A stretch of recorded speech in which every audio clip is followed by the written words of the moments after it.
Hi guys, in this video I will show you how to turn on and off Open Gamebar with controller on Windows 10 and Windows 11. What you need to do. But before that, if you find this video is helpful, please subscribe to my channel and give a like. Okay, how to turn on and off Open Gamebar with controller on Windows 10 and Windows 11.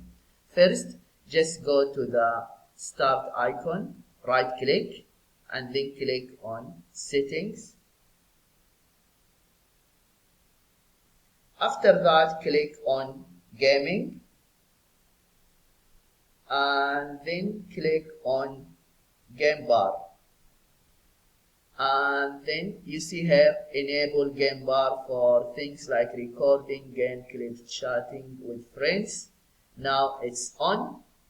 To turn it off, just click on it again. Yeah, this is what you need to do if you want to know how to turn on and off Open Gamebar with controller on Windows 10 and Windows 11. I hope this video is helpful. Thank you for watching and see you in the next video.